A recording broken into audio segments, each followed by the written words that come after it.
بسم اللہ۔ شام کی فتوحات، حبیب بن مسلمہ فہری رضی اللہ عنہ کی فتوحات۔ یہ بات گزر چکی ہے کہ عثمان رضی اللہ عنہ کے ابتدائی دور خلافت میں رومیوں نے شام میں مسلمانوں کے خلاف عظیم لشکر جمع کیا۔ اس وقت عثمان رضی اللہ عنہ نے کوفہ کے گورنر ولید بن عقبہ رضی اللہ عنہ کو لکھا کہ وہ شام میں مسلمانوں کے لیے فوجی کمک روانہ کریں۔ فوجی کمک یعنی فوجی مدد روانہ کریں۔ ولید نے سلمان بن ربیعہ الباہلی کی قیادت میں 8000 فوج روانہ کی۔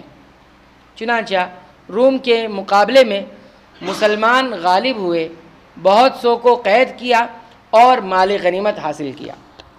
روم اور ترک نے متحدہ پروگرام کے ساتھ ان مسلمانوں پر حملہ کرنا چاہا جنہوں نے شام سے آرمینیا پر حملہ کیا تھا۔ اس وقت مسلم فوج کی قیادت حبیب بن مسلمہ الفہری کے ہاتھ میں تھی، جو دشمن کے مقابلے میں خفیہ تدابیر اختیار کرنے میں ماہر تھے۔ انہوں نے منصوبہ تیار کیا کہ راتوں رات رومی قائد موریان پر حملہ کریں۔ ان کی باتیں بیوی ام عبداللہ بن یزید کلیبہ نے سن لی۔ اس نے آپ سے پوچھا کیا پروگرام ہے؟ آپ نے فرمایا موریان کا خیمہ یا جنت۔ پھر آپ نے راتوں رات اچانک ان پر حملہ کر دیا اور غالب آ گئے۔ موریان کے خیمے میں پہنچے تو دیکھا آپ کی بیوی ام عبداللہ آپ سے پہلے وہاں پہنچ چکی ہے۔ آرمینیا اور آذربائیجان کی سرزمین میں حبیب بن مسلمہ رضی اللہ عنہ نے اپنی فتوحات اور جہاد کا سلسلہ جاری رکھا اور اسے مصالحت کے ذریعے سے یا بزور شمشیر یعنی تلوار کے زور پر فتح کر لیا۔ حبیب بن مسلمہ فہری رضی اللہ عنہ آرمینیا میں برسر پیکار یعنی سرگرم ممتاز ترین قائدین میں سے تھے۔ دشمن کی پوری فوج کا صفایا کیا اور بہت سے شہروں اور قلعوں کو فتح کیا۔ عراقی جزیرے کے حدود کے قریب رومی سرزمین پر حملہ کیا اور وہاں شمشاط، ملطیہ وغیرہ بہت سے قلعوں کو فتح کیا۔ 25 ہجری میں معاویہ رضی اللہ عنہ نے جب روم پر چڑھائی کی تو عموریہ تک پہنچ گئے، جبکہ دیکھا کہ انطاکیہ اور طرطوس کے مابین واقع ہونے والے قلعے خالی ہیں تو آپ نے وہاں شامیوں اور اہل جزیرہ میں سے بہت سے لوگوں کو آباد کیا، اور آپ کے جرنیل قیس بن حر العبسی نے دوسری موسم گرما میں جنگ کو جاری رکھا، اور جب اس مہم سے فارغ ہوئے تو انطاکیہ سے قریب واقع بعض قلعوں کو مسمار کر دیا تاکہ اس سے رومی فائدہ نہ اٹھا سکیں۔ بحری جنگ کی سب سے پہلے اجازت عثمان رضی اللہ عنہ نے دی، یعنی سمندری راستے سے جو پانی میں جو جنگ ہوتی۔ امیر شام معاویہ بن ابی سفیان رضی اللہ عنہما برابر عمر رضی اللہ عنہ سے بحری جنگ کی اجازت پر اصرار کرتے رہے کہ اجازت دی جائے اور ہم پانی سے بھی لڑیں، اور یہ بیان کرتے رہے کہ روم حمص سے انتہائی قریب ہے اور حمص کی بعض بستیوں میں ان کے کتوں کے بھونکنے کی آواز اور مرغ کی پکار سنائی دیتی ہے۔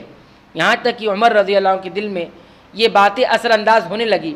آپ نے عمرو بن عاص رضی اللہ عنہ کو تحریر فرمایا کہ سمندر اور اس میں سفر کرنے والے سواروں کی کیفیت اور تفصیل لکھ کر بھیجو، میری طبیعت اس طرف مائل ہو رہی ہے۔ چنانچہ عمرو بن عاص رضی اللہ عنہ نے جواب میں تحریر فرمایا کہ میں نے دیکھا بڑی مخلوق پر چھوٹی مخلوق سوار ہو رہی ہے، اگر وہ ٹھہر جائے تو دل پھٹ جائے اور اگر حرکت میں آ جائے تو عقلوں کو حیران کر دے۔ اس کے اندر یقین میں کمی آتی ہے اور شک میں اضافہ ہوتا ہے۔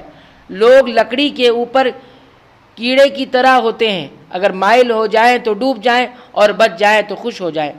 جب عمر رضی اللہ عنہ نے عمرو بن عاص رضی اللہ عنہ کی یہ تحریر پڑھی تو معاویہ رضی اللہ عنہ کو لکھا، سمندری جنگ کی اجازت نہیں، اس ذات کی قسم جس نے محمد صلی اللہ علیہ وسلم کو حق کے ساتھ بھیجا، میں کبھی کسی مسلمان کو سمندر پر سوار نہ کروں گا۔ اللہ کی قسم ایک مسلمان میرے نزدیک روم کی مال و متاع سے زیادہ محبوب ہے۔ خبردار اب ایسا مطالبہ مجھ سے نہ کرنا۔ میں نے تم کو پیشگی بتلا دیا، یعنی پہلے ہی بتلا دیا کہ اعلیٰ کو میری طرف سے جو لاحق ہوا وہ تمہیں بخوبی معلوم ہے، جیسا کہ عمر رضی اللہ کے دور میں ہم نے پڑھا تھا کس طرح سے انہوں نے سمندر سے حملہ کیا اور بہت سارے مسلمان اس میں ضائع ہو گئے تھے۔ حالانکہ اس سلسلے میں نے پیشگی ان سے کچھ نہیں کہا تھا۔ عمر رضی اللہ عنہ کے اس نظریے سے معاویہ رضی اللہ عنہ مطمئن نہ ہوئے اور روم سے متعلق اپنی رائے پر قائم رہے اور اس کو فتح کرنے کی خواہش آپ کے اندر باقی رہی۔ جب عثمان رضی اللہ عنہ مسند خلافت پر جلوہ افریز ہوئے تو معاویہ رضی اللہ عنہ نے اس سلسلے میں گفتگو شروع کی۔ اب وہاں تحریر کر رہے تھے، اب یہاں تحریر کر رہے ہیں، اور عثمان رضی اللہ عنہ سے اس کی اجازت دینے پر اصرار کیا۔ عثمان رضی اللہ عنہ نے ان کے جواب میں فرمایا، میں اس وقت موجود تھا جب تم عمر رضی اللہ عنہ سے بحری جنگ کی اجازت طلب کی تھی، اور انہوں نے اس کا تمہیں جو جواب دیا تھا۔ پھر دوبارہ معاویہ رضی اللہ عنہ نے آپ کو اس سلسلے میں لکھا اور قبرص تک سمندری سفر کو آسان اور معمولی ظاہر کیا۔ اس کے جواب میں عثمان رضی اللہ عنہ نے ان کو لکھا کہ اگر تم اپنے ساتھ اپنی بیوی کو لے جاتے ہو تو اجازت ہے، ورنہ نہیں۔ اسی طرح عثمان رضی اللہ عنہ نے اجازت دیتے ہوئے یہ شرط لگائی کہ نہ تو اس مہم کے لیے لوگوں کا انتخاب جبراً کریں گے اور نہ قرعہ کے ذریعے سے، بلکہ لوگوں کو اختیار ہوگا۔ جو خود شریک ہونا چاہے اس کو اپنے ساتھ لے جائیں اور اس کا خیال رکھیں۔ جب معاویہ رضی اللہ عنہ نے عثمان رضی اللہ عنہ کا خط پڑھا تو قبرص پر بحری چڑھائی کی تیاری شروع کر دی اور ساحلی علاقوں کے لوگوں کو فرمان جاری کیا، کشتیاں درست کر لیں، اور عکا کے ساحل کے قریب لائے گئیں تاکہ وہاں سے مسلمان قبرص کی طرف روانہ ہو۔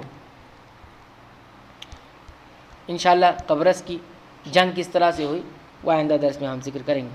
اللہ تعالیٰ سے دعا ہے کہ رب العالمین تو ہمیں صحابہ کرام کی سیرت کے اس عظیم پہلو کو کما حقہ سننے، سمجھنے، پڑھنے، مطالعہ کرنے اور بڑی امانت داری کے ساتھ امت تک پہنچانے کی توفیق عنایت فرمائے، آمین۔